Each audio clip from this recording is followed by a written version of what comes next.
Perfect. Well, hello everybody. It's Adonica from You Do You Unfiltered. And I have a wonderful guest today. His name is, I'm going to say Jason Tuttle, right? Correct. Right. Yay. I did it right. Yes, And correct. I'm going to say this man has a lot to share and we can learn a lot from him too as well. Just so y'all know, I had to look up stay-at-home dad because I didn't know the abbreviation for it because I thought it was some kind of something else. But Mhm. I'm excited to get going on this story because it's a lot to share and I feel that I'm going to be just overwhelmed. What about you? How would you like to start, Jason? Let's see. There certainly is a lot to share. I can spout it off just because I've dealt with it for so long. It's second nature. But Yeah. okay, so I'm a married father of two special needs kids. This year will be 21 years of marriage. In fact, I was just talking with my wife the other day. I was just like, man, what? Not that it was a bad thing. It was more, wow, 21 year, where's it gone? Kind of Exactly. thing. Exactly. And so we got married in 2003. I was 26, my wife was 29. So when we got married, we knew that we wanted to start to have a family reasonably quickly. Absolutely. It would not necessarily right after we got married. We actually waited almost a year before that happened.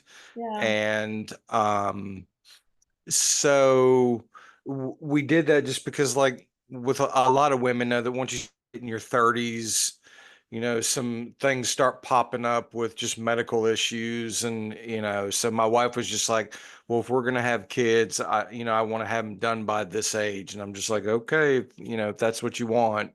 And but no, I mean, we both really wanted kids. She is a cradle Catholic from the New England area. Okay. She has a massive family, Mhm. but then I'm essentially from the South, and we have a small family. Okay. So if you've ever seen My Big Fat Greek Wedding, where one side's got a tiny group of Yep. people, and then the other side, the whole thing's full, that was literally our wedding. Oh, geez. So we got married, we waited about a year, we decided we wanted to start having kids, and it didn't take us long to conceive. And as far as we knew from the point of conception, we had no real concern or worry, no past history that we knew of that there was going to be any issues at all. Right. And so we get up to the week 20 appointment, which everybody knows is where you find out the sex of the child. Yeah. And so we go into this appointment, and, we're playfully going back and forth. I want to know because I'm a planner and I'm making the nursery, and I just don't want to paint neutral colors, that kind of Yeah. thing. And she's of the mindset, this is a life's last great mystery, and let's Right. find out when they're born. And so we get into the appointment, and the ultrasound tech starts doing her thing, and we're going back and forth the whole time. And she finally gets to that point. She goes, "Well, I'm to the point. I'm gonna find out the sex of the child. Do you want to know?" And we both kind of playfully go back and forth. And before we can finish, she goes, "Well, I've found an issue. I need to know the sex of the child." And we said, well, we want to know. And she said, well, you're having a boy. And so I look at her and go, can you tell me what the issue is? And she said, well, that's more of a doctor relayed message. I can't really tell you. No, she didn't come out and say it, but it was for legal reasons. She Right. she just couldn't tell us. And so I said, okay, well, then why did you need to know the sex of the child? And she said, well, if it's what I think it is, she said it's rare in boys and it's even rarer in girls.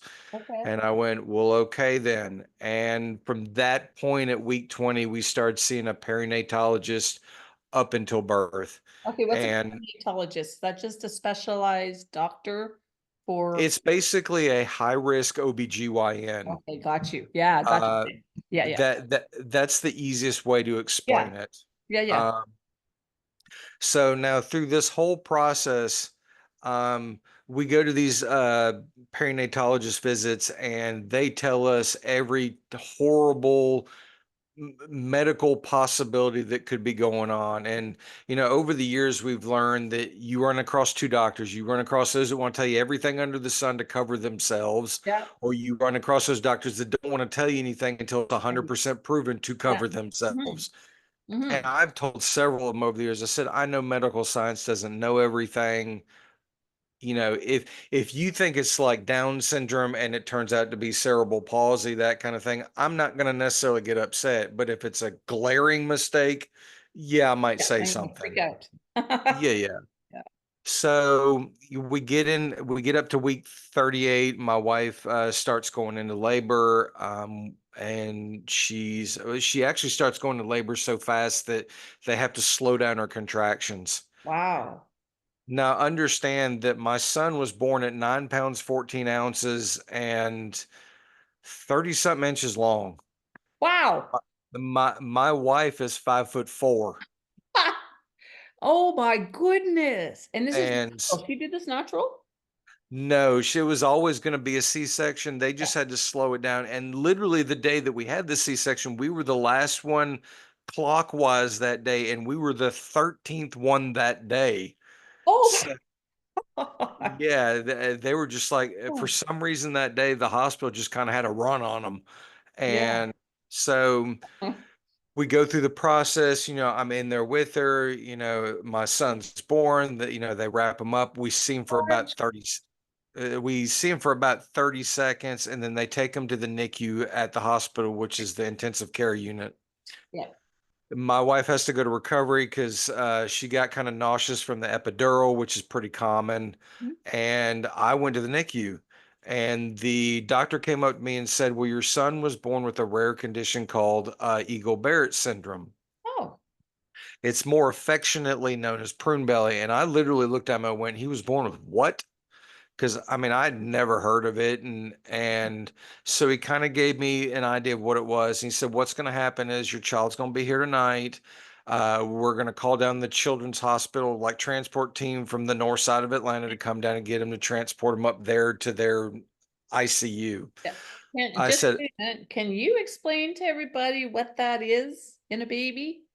Because I oh know. yes. Just Uh, so, yeah.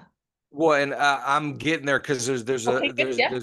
yeah, there's a couple more things. Okay, go for it then. So, I look at the doctor, and as the father, and a lot of fathers will understand this, I looked at him and I said, that's fine that you're going to transport him up the next morning, but his mother has not seen him yet. And I said, you are not leaving this hospital until she is awake and aware to see her son that she just carried for 9 months. And now we're finding out has medical issues. I said, I'm not going to live the rest of my life having to live that down. I Mhm. said, and he chuckled and goes, don't worry, they'll bring them up there in like their transport, like incubator kind of thing. And so they did that. He got sent off there. We were up at that NICU for 12 days before he ever came home. Okay. But to backtrack to what you were asking, Eagle Barrett syndrome is a rare condition that's 1 in 40,000 births. Wow.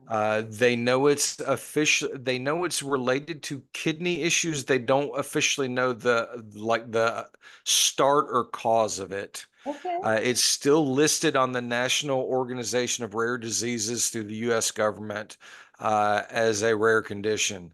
Okay. So the easiest way to explain Eagle Barrett syndrome without getting technical and long-winded Yeah. is he was born with one kidney. That one kidney had some damage in utero, meaning it was kind of backing up in there. The kidney basically is a filter. It Yeah. filters through impurities, and for some reason or whatever reason, it was backing up into his kidney. That's part of it. The main thing about Eagle Barrett syndrome is my son was born without any core abdominal muscle. He had none. Oh, geez. So Okay. like I could lay him on the floor, and the only thing between his midsection organs was the skin and the white fascia that holds the skin together. That's it. Wow. Like I could lay him on the floor, I could take my pointer finger and I could touch his large intestine, his small intestine, his kidney, his I could touch all of it. Is I that mean part of the part of the disease that he had too as yeah. well? Okay. Yeah. Yeah, so all of this right now is the Eagle-Barrett syndrome. Okay. Another characteristic of Eagle-Barrett syndrome is they're born with abnormally large bladders, Okay. and they don't necessarily, at least initially, get the sensation to go to the bathroom. So from the start, I had to learn how to cath my son every 4 hours, Right. drain his bladder because he just didn't get the sensation. And outside of just it building up and being pressure and hurting, the way you get like urinary tract infection Yeah. is in that fluid, there's sediment, and it's that sediment that causes the urinary tract infection. And so I had to drain him just so he wouldn't be susceptible to those UTIs. Yeah. So that right there is a part of the main part of Eagle Barrett syndrome. However, one of the reasons why he was so medically fragile was he had a normal lung capacity, but like when you and I get a respiratory related illness, we have, because we've got that muscle there, we've got kind of that concrete foundation where you can build pressure Yeah. to like get that deep cough to like cough the crud out. Yes, Well, he absolutely. well, he couldn't do that. Okay. And so we found out very quickly that, at least in the beginning, before I started seeing a pulmonologist, was if he got sick in one of his lungs for like pneumonia or bronchitis or something like that, it wouldn't go away. And Right. so it would just compound and compound. And ultimately, I was taking him to the hospital. He was getting admitted, and we were staying there for 7 to 12 days Right. every time we went there.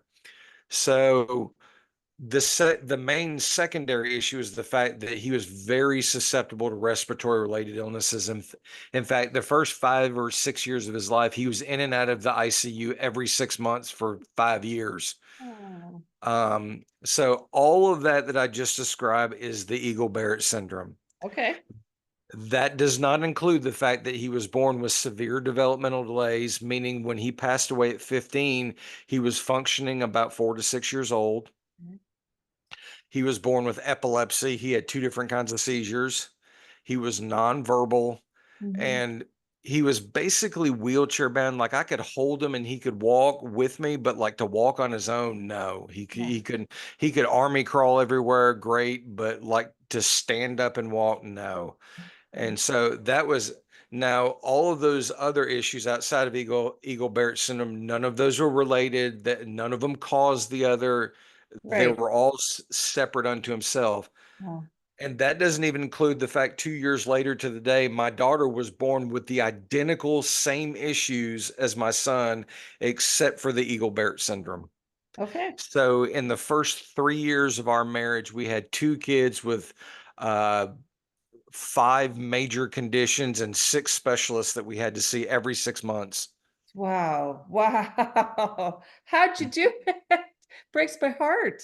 Um, I'm very straightforward with people, and like over time, and I've always had a hard time like accepting compliments. It's just my Absolutely. personality. But I would have people go, "Well, you're such an inspiration," and I would literally look at them and go, "If you don't think that I haven't had those moments where I've wanted to go out in the garage and punch a hole through the wall because I can't figure out what's going on, or I haven't made mistakes, or I haven't had just these breakdown moments, think again."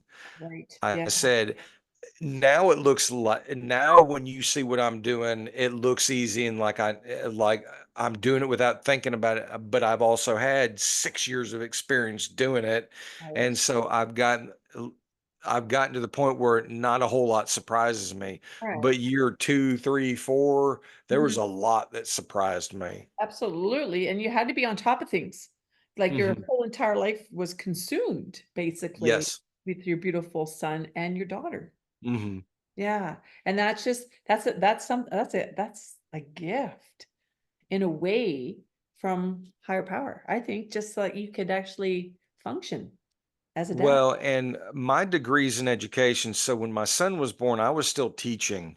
And I taught for probably 2 more years at that point. Uh, And it was that last year, about midway through the year, because I taught physical education. I taught elementary school yeah, PE. So I was the one that all the kids wanted to come to. exactly. And about midway through that last year, just one day I called my wife on the phone, said, "Hey, what are your thoughts about me being a stay-at-home parent?" Because we had talked about it, Yeah. and she goes, "This is one of those things you can't really prepare for. You just have to do it." Yes. And so I called her on a Wednesday. I put my resignation on my principal's desk Friday morning, and I left out Friday afternoon, Oh, and I never looked back. never looked back. That's fantastic. Now, now your son, his name is Yes, Zachary, did yes, he go through school? Like sometimes these kids can go through school with he some, did. like up in Canada, we can. So I have a friend of mine who had a child with needs that went through high school who passed away at 22 from he had CP. But she was a fighter for all kids like himself to get the regular school years in and all that stuff. So is that something that Zachary did too as well? Go through the school? Or, Not to cut you off, but you froze on my end, and I didn't oh, hear any of that. maybe that's a good thing. No, I'm just kidding. So Uh, does that, but as much as you can have a normal life, did mhm, Zachary do normal kid stuff? Is what I want to know, because up here sometimes our kids can go through the school system with disabilities that have an aide with them all the time, just so they can get that social, even though they might not, mhm, they'll have that opportunity to graduate high school, graduate elementary, whatever. Did mhm. Zachary have that opportunity too? Yes, in fact, the before he ever got into like elementary school, we had him and his sister at a private special needs affiliated school for 2 years. And then we transferred him into our local county school system, which up until my son passed away and my daughter currently, they've been in self-contained classrooms. Okay. So they do that, and like they do several Special Olympics things. They love swimming. They love I mean, they're very sociable. I mean, they love people watching. And like when it comes to Special Olympics, they love doing Special Olympics bowling, and like both of my kids love doing hippotherapy, which is therapy used riding horseback. Oh, yes, I've heard a lot about that, actually. Yes. They love that. Yeah. So for the most part, they've done kind of normal, if you will, things outside of just having kind of a Yeah. non-standard life at Right. this point. Yeah, absolutely, absolutely. Because it is so, I think it's so important for anyone, everybody, every Mm-hmm. child of any condition to have that normalcy as much as they can through Hmm. life to keep that going too as Hmm. well. Now, what's your daughter's name? Samantha. I love that name, Samantha. I've known a Hmm. lot of Samantha's. And how old is she? She is 15 right now. She will be 16 in November. Oh, 16. That's a good age. That's a good age. Well, the double-edged sword is even though her chronological age is 15 Yeah. and she's going through the teenage stuff and the woman stuff, Yeah. she still functions at 4 to 6 years old. So we have teenage stuff and toddler stuff all meshed into one. Jeez. Wow. And how is she doing health-wise right now? Um, she was definitely the lesser of the medically fragile of my children. It was my son that was always in and out of the hospital. Overall, she's done well. Every once in a while, a seizure will catch me off guard, just because like the meds she's been on, they've kept him in check for so long Yes. that, you know, every once in a while we'll kind of have an anomaly that will slip through. Right. And Yeah. but I mean, other than that, she's been for the most part good. Oh, good. That's great. Now Mm. let's get into your beautiful story with Zachary because you Okay. do letters to Zachary. Can Yes. let's broaden that spectrum because I think this is absolutely beautiful. Let's do that. So, as we stated in the beginning, I was a stay-at-home father for 12 years. Outside it was always talk that I was going to be the one to stay at home. Great. And later it turned out advantageous for me just because I was the one that did all the physical medical procedures. I did all the doctor's visits.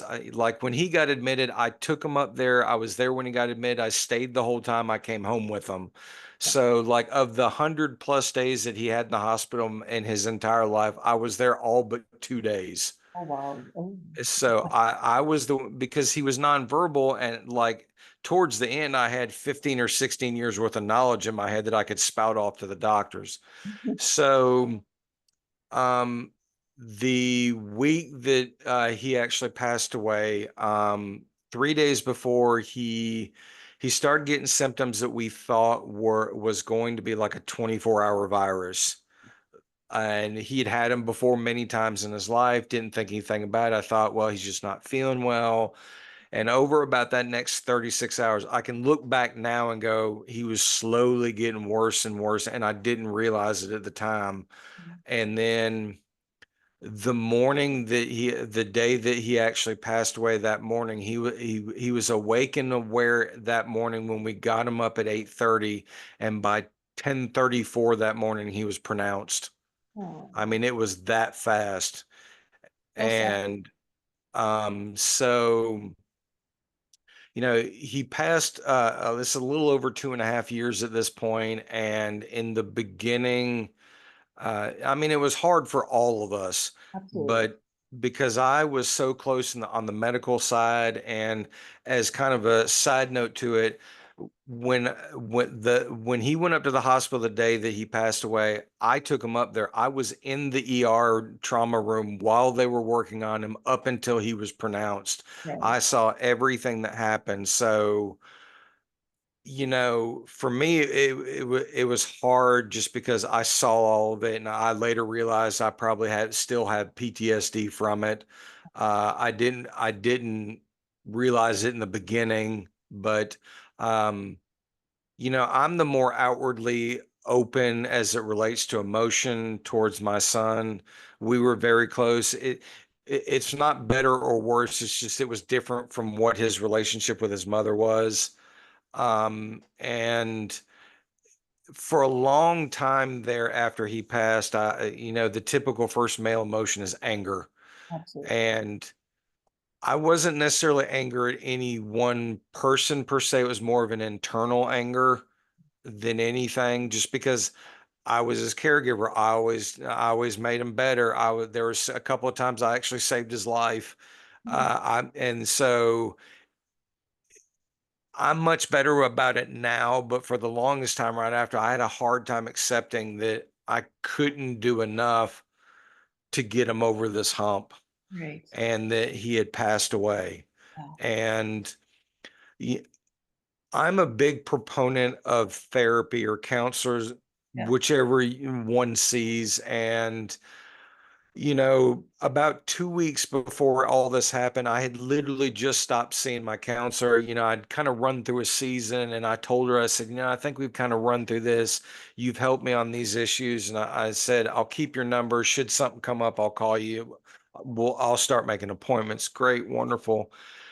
Well, that my son had passed away, and I immediately called her up and said, I need an emergency, session if you've got time. I said, I will explain it and so she was able to get me in. And for weeks after that, I saw her, and it was probably about the fifth or sixth week after everything had happened, where she, in one of the sessions, goes, well, have you ever thought about journaling? And the ironic twist of fate was I literally looked at her and went, I don't know how good of a writer I am. I don't know if that's my thing. Yes. And so she looks at me and she goes, well, you don't have to do anything right now. She said it's kind of a mindfulness activity to get your mind focused on something other than just everything around you. And she said, you can get it off your chest. And she said, put it on the back burner. She said, you don't have to do it right now, but it's something that as a tool you can use later on. Absolutely. Well, that idea sat on my side table for 9 months after that point. It was a very long time before I even thought about it. And it was one day I'd gotten on Facebook and I was watching a video or a reel, and something in one of those videos was something that reminded me of my son, or like the hospital scenario that I was in, and it hit me. I felt like I got ran over by a Mack truck. Yeah. And I just lost it. I was just bawling. I was sitting on the couch. My wife was sitting next to me, and I opened my laptop and I got into a Word document, and in Oxford English style writing, Yeah. I in perfect letter form, I wrote out, name, date, that kind of thing, as if I was going to mail it to them. And Yeah. I just started writing, and I essentially just verbally vomited on the page. I mean, is what it came down to. And it was very raw. It was very open. It was one of those scenarios that if I felt like I needed to write, say, an F bomb because that's what I was feeling, You would. that's what I wrote. Absolutely. And I did that every day, multiple times a day for weeks, doing Yeah. that just trying to get it out. Yeah. And so in this time, I got on Facebook for grief because Oops. and so I actually found a group that's parents who have lost a special needs child, which I was surprised that I found because that's a very specific niche group of grief. Oh, And I get in there and I get to know the people in there, and I get to know the admin very well, whom I'm very good friends with today. And one day I go, "Hey, would you mind if I post one of my journal entries?" And she said, "We would love for you to." She said, "We get so rarely get any men doing that." And I said, "Okay." And so right before I posted, I thought, well, I have to mentally prepare myself. Even though this is a noble idea, it's still the internet. yeah. And I might get a great response. I might get a very negative response. I mean, it is the internet. Even though this is a great thing to write about, there may be someone that disagree with me. And I thought, am I in the mental space right now with all of my grief to be able to handle that? Right. And I thought about it and thought about it. And in my typical fashion, I went, screw it, I'm going to do it anyway. Yeah. And so I posted it on there, and no more than I posted, I got a massive positive response. Like most of the women in this group, the mothers and the daughters and the wives and that kind of things, were all making very positive comments. And I was getting comments like, we don't know each other, and I've never told anybody exactly how I feel, but you have nailed how I feel on the head, word for word. Yeah. And I said, well, I really appreciate it. I said, I'm glad I could write something that resonates with you. And I said, it's inspired by my son. And, it kind of went from there. And now I will say that my first one, I wrote a disclaimer above it. And I told people, I said, look, I write in the form of it's raw, it's open, it's probably expletive laden, at least these first couple. If this is something that offends you, you may want to scroll on. I said, because I'm not going to sugarcoat this. I said, the world needs to see the good, the bad, and the ugly of grief. I Mhm. mean, TV does a nice job, but they give you kind of a candy coated version of it. And Absolutely. Yeah. it, it is somewhat like that, but that's not the reality. Mhm. And I told him, I said, if you can't handle raw, just intense emotion, scroll on. Yeah. And luckily, I got such the big response. I was just like, well, I kind of dodged a bullet there. Yeah. And I kept posting for a couple of weeks, and every time I was getting these same responses. And about a month afterwards, in my head, I went, maybe I have something here. And I had some people go, well, have you thought about writing a book? And at the time, I was just like, I don't think I've got enough material. I do now, Yeah. but I was just like, when they asked me that, I was just like, I don't even know if I have enough to even start one, let alone try to even complete one at this point. Yeah. And so they did that. And then someone came back and said, well, have you thought about doing a podcast? And I think I was right under a year when someone, and I said, I'm not in the headspace for that right now. I said, I might down the road. I said, but right now, that's just a lot for me to take on. Yeah. And several more ideas came about. And finally, someone said, have you ever thought of just about making a Facebook page and kind of make it, because you can put it under the title blogger, and Yeah. you're not really creating more material. You're just kind of copying, pasting. Yeah. And I went, well, that's not a bad idea. I can do that. And so I started doing that. And typically when you start a page, I had friends and family, finally 10 or 20 people. Yeah. And I did it for a while, and then finally I just the promotional side of my brain started kicking in, and I went, well, I'm gonna start emailing some of these people that I think are the bigger names in like grief, and not to ask them for anything other than, like, a lot of them I said, "Hey, my name's so and so. I've got this page going. I'm trying to grow it. Can you just tell me things that you did that worked for you and things that maybe I should steer clear of?" Right. And all of them were great. I mean, I had several people who said, "Well, if you're going to do a book, then you're going to want to create a professional website because ultimately you're going to want to sell it. If you're wanting to do public speaking, you want to do this." And they gave me all kind of the avenues. And then they gave me like tips for what I could do for the actual page to draw people in. And when I started doing that, no more than I started doing those things, after about that, I started getting like 30 and 40 followers a day, and it started building. And at this point, I'm almost 10 months. I'm almost 1,100 followers.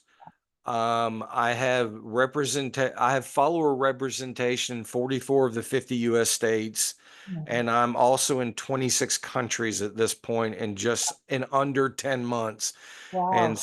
so I say that just in the sense of saying, I was right in the beginning when I go, I think I might have something here. I've got to find a way to build Yeah. on it. Yeah, absolutely. And like it's just so unique. I find it very unique. It's Hmm. not your average, it's very unique. And that's what you have is a uniqueness and a big story to tell because people don't know, right? And No, and one of the kind of side things to it is, honestly, one of my main like reasons why I made the page was almost out of spite, well, because and I say that just because I would go into these groups, and most of these groups, especially emotion related groups, it's 98% women, it's 2% men, and there's a very small percentage that might actually post on a somewhat regular basis. right. And even though I wasn't going to find people exactly like my experience, I wanted to find at least other men that maybe, unfortunately, had maybe lost a child that I could relate with, and I could not find them. And so it was irritating me to the point I was just like, well, instead of sitting here complaining about it, I might as well just make it. Make And it so hopefully, that's yeah. kind of what I did, and it went from there. And it went boom. Yeah, and that's just great because I know that from my own experience and from people who I know have lost children, whether they're special needs or not, it's the Mm-hmm. men that shut down and get angry Hmm. inside and then turn to vices, Yeah. the alcohol, the drugs. Yep. They turn to vices instead of spreading that this is what I loved about him. I'm angry. Yes, so you can be angry, you can be raw, but Hmm. they don't have a way out. And it's nice to see that someone like yourself who's been down that road Hmm. has the ability to help other men do that. Women, we just wear everything on our sleeves. Hmm. We talk. But men, Hmm. when they hit that tragedy, they shut down. Yeah. Yeah, and whether men will admit it or not, a lot of men, they won't do anything until they see someone else doing it. Yes. They want to see someone else proven, however they want to Yeah. define being proven about it, do it before they'll You do it do it. first, then maybe I'll think about it kind of Yeah, and like so, and I was just at a point. I said, and I've said this many times over the times I've done this. I said, I'm not perfect at it. I make mistakes all the time, but I'm at least making an effort out here yeah. to try to do something. And you're human. Hmm. Human. You're human. And that Hmm. and it human, we all make mistakes. That Hmm. seems to be like when I talk to a lot of people, that seems to be the commonality is humanity. Like we're human, we Hmm. make mistakes. We take accountability for the mistakes. But you know what? This is an amazing story to help Hmm. everybody. And with our Sure. young sons coming up too as well, they're gonna need to know how to do that. Sure. Right? Yeah. Hmm. So tell us, because you told me kind of in the little chat we had a little bit about your coloring book. Yes. So, I had always wanted to do, I'm a very tactile learner. I'm a very visual learner. And I knew in the beginning I wanted to do something that was kind of a tangible something that I could have in my hands. And as fate would have it, several weeks ago, I ran across in one of the podcasting groups a lady ran a publishing company. Okay. And so like she was offering like, a free press release if she chose you to do like her podcast, that kind of thing. And so I messaged her and said, "Hey, my name is so and so," and I kind of gave her my spill, kind of like I gave you. Yeah, And absolutely. I said, I don't know if this fits the need or the theme of your podcast, but if it does, I'd like to talk. And I said, I said, I'm trying to build this. I could certainly at least use the press release. Mhm. And so she messages me back and she goes, "Well, we could do that." But she said, "I think we can do something better than that." She said, I'm not saying we won't do the press release, but she said, if we're going to do something, we need to maximize what we're going to do. And so she asked me, she said, "Have you ever considered writing a book?" And I said, "I will at some point." I said, "At least financially right now to go through a an established publishing company, Yeah. I don't have that kind of funds right now Yeah. because I know it's not cheap." No. And so we got to talking and ideas bounced back and forth. And she goes, "Well, have you ever thought about a coloring book?" And I went, "Huh, well, that's not a bad idea." That's a good idea. I've never been normal as it is in anything I do. And I said, "Well, I'm 47, I'm Generation X." And I said, "Adult coloring books have become popular in recent years." And I said, "Well, that's not a bad idea."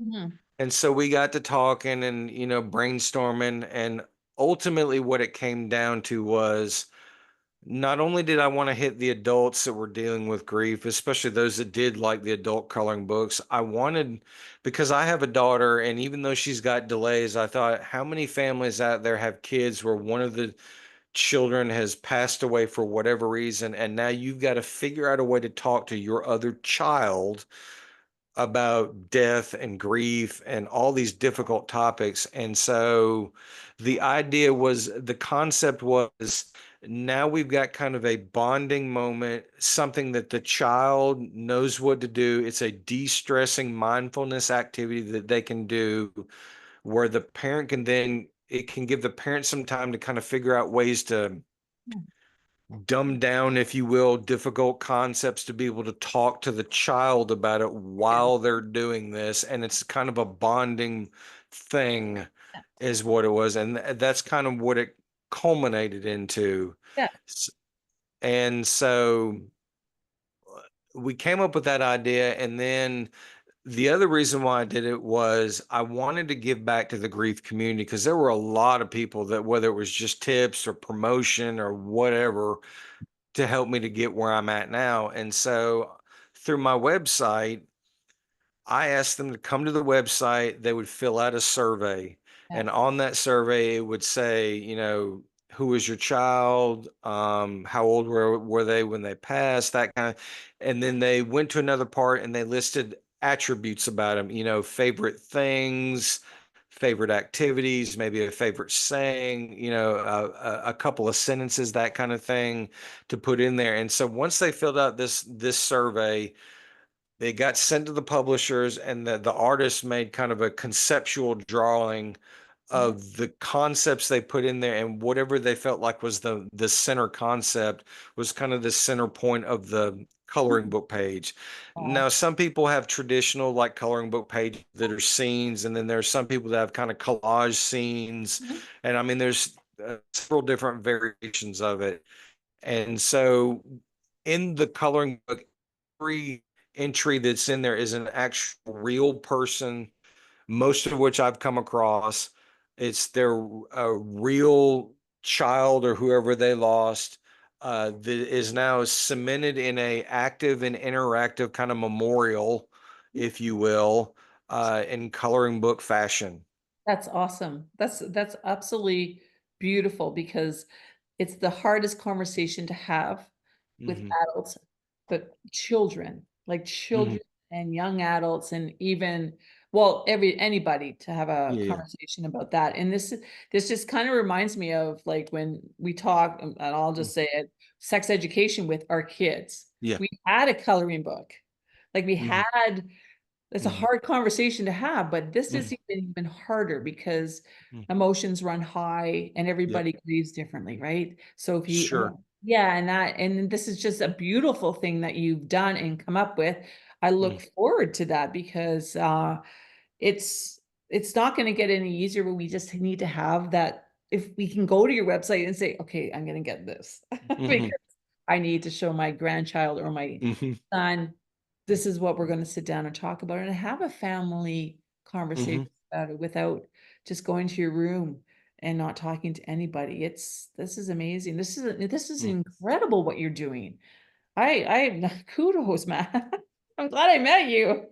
I Well, yeah, like I say, my thinking has always been a little right of center as it yeah, is, yeah, and uh, especially with, like just the letters to Zachary Page and you know, one of the things. Yeah, at least in my opinion, one of the draw outside of me being a man doing it is just I've gotten a lot of people that have just made comments, of just kind of my view on things. yeah, I absolutely. mean, uh, I've always been a big kind of like analogy guy, Yeah. and so like I get people all the time go, that was a perfect analogy to that concept, and I'm just like, well, I said that's just one of the things it's always come easy to me. It's kind of like a gift. Kind of.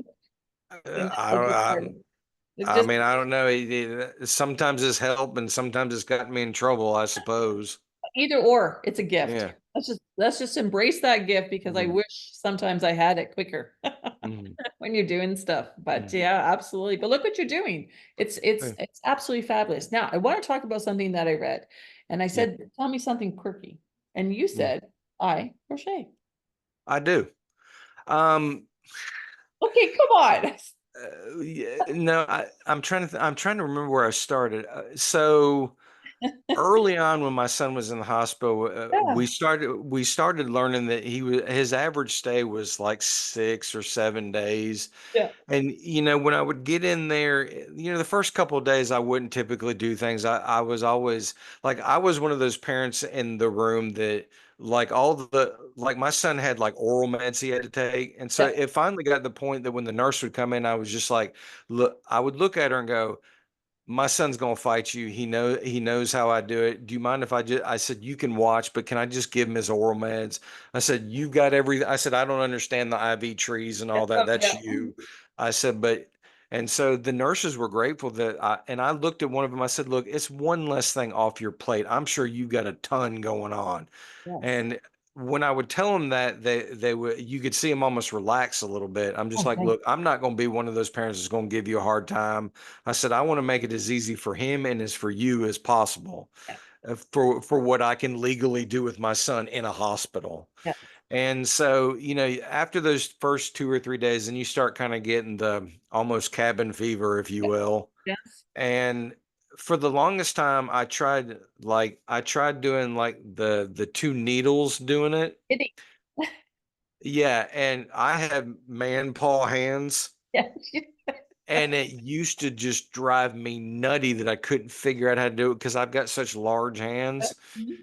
And so I stopped doing it for the longest time, and then it was before my son had. It was sometime before my son had passed. Um, I just decided to get back into it, and I realized they sold like forms you could buy to do it through the forms, Yeah. and I started getting really good at it. And I could make several different things. And the last couple of times he was in the hospital, I actually brought it with me. And one day I'm sitting there I'm just knitting, Big way. crocheting away, and Yeah. the nurse comes in and looks at me. Now granted, I'm 6 foot 230 pounds. Yeah. And you have little And crochet needle. she looks at me and she goes, "Are you knitting?" And I went, "Yeah, you have a problem with it?" And she's just like, "No." She said, "I just didn't expect to see it." That's And funny. I said, "I'm in here." I said, and I looked at her and said, "My typical stay is 7 to 12 days." And I said, after about day three, I said, "There's only so much of this TV I can watch. And there's so many times I can go down to the cafeteria and the lobbies. I've got to do something else." And so I said at home one day, I just got on the internet and looked at how to do it and I picked it up quick and I said, I've done it ever since. That's crazy. So you got a lot of dishcloths, crochet dishcloths at home. Um, What's your favorite thing to typically, make? well, the biggest thing I make are scarves, and typically what I'll do is I'll make them and I'll make a ton of them. Okay. And then like the church that we go to, they have like a clothes pantry. Yes, And when absolutely. it Yeah. gets towards winter time, like Yeah. last time, I think I donated like 40 of them. Oh my goodness. Yeah, Oh my I mean, goodness. like That's there were days that I'd get home and I'd need something to kind of de-stress, yeah. and I would sit and do it for 3 and 4 hours at a time, Wow. just continually doing it. So Yeah. I hadn't done it in a while. I've got 3 or 4 I've made, but I probably got it since we're getting towards getting towards the middle later part of summer, and we're starting to get to where it would be cooler. I need to start doing it again so I can. Absolutely. I think it's great therapy, to be honest Mhm. with you. It's totally great therapy. I work with a lady that had a stroke and she knits scarves for the Yeah. homeless in my hometown. And but for her, it's great therapy and it's great Mm. just mental and spiritual, just keeping those hands busy, just keeping it real and just going at it. I love it. I love it. Well, and the other thing for you for the first 5 or 6 years of my son's life, I scrapbooked of all things. Really? Yep. I've got I've never ever scrapbooked. That's I a woman. there's somewhere, and this is my son's room. There's somewhere in here. I've got 3 massive books. They're probably about that thick a piece. Oh, see, there's things that people are gonna know about you now. Well, I initially started because I wanted kind of a keepsake my thought was that if he ever got to the point he could understand it, then he could see all of the medical things he went through. Yes, And absolutely. that was more the reason why I started doing that. And I wanted to, I didn't want to write thing. I wanted to make it visual for him. And that's more why I started that. Yeah. Yeah, and actually touchy-feely for crochet too for him too as well. Mm, When he could do it. Yeah. mm, This has been a beautiful conversation. I love it. It's been fantastic to meet you and know more. mm-hmm, More. But what we'll do is I will put all your links in the bio with the podcast mm. when we go.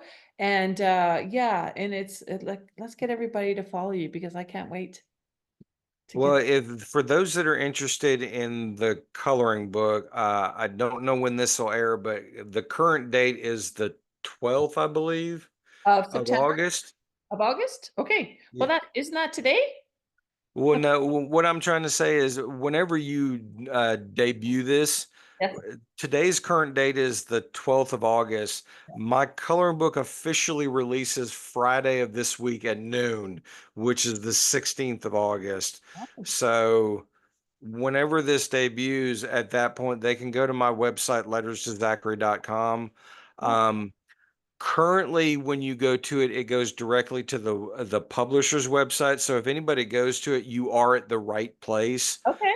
At Okay. some point after that, I have a professional site I've already done. Once we get through the initial push of it, I'm going to get that domain name and it will go to my professional website All right. Yes. just to let people know you are in the right place. I Yes. don't want it to be kind of a bait and switch kind of situation. Yeah, absolutely. But we will do all that too as well. But this has been Mm, fantastic. I love talking to you. We've had a great conversation and a mm. great story. And then hopefully one day we'll see you again when you're a big star Well, yeah, and your book comes out. I'm hopeful, but yeah, like the press release actually goes out tomorrow morning at 7 a.m. It goes out on the Associated Press, so it will go out for anybody across the U.S. to pick it up that they want to, if they want About to. Canada. Anything about Canada? I think it goes up there. Oh, we'll check it out. We'll check it out. I know it's all. I mean, I know the Associated Press is more than the U.S., but I'm just so used to it just being all over the U.S. And every other country but Canada. I'm kidding. Uh, That's okay. That's okay. We'll figure it out. But thank Mm, you for coming on and talking to me with your mm, story. It's wonderful. sure. And then I'll let everybody know. I'll post all the links for you, and then Mhm. we'll talk again. I hope we talk again. Okay. Yes, Sure, anytime. yes, absolutely. Have a wonderful evening, You and we'll too. see you soon. All right.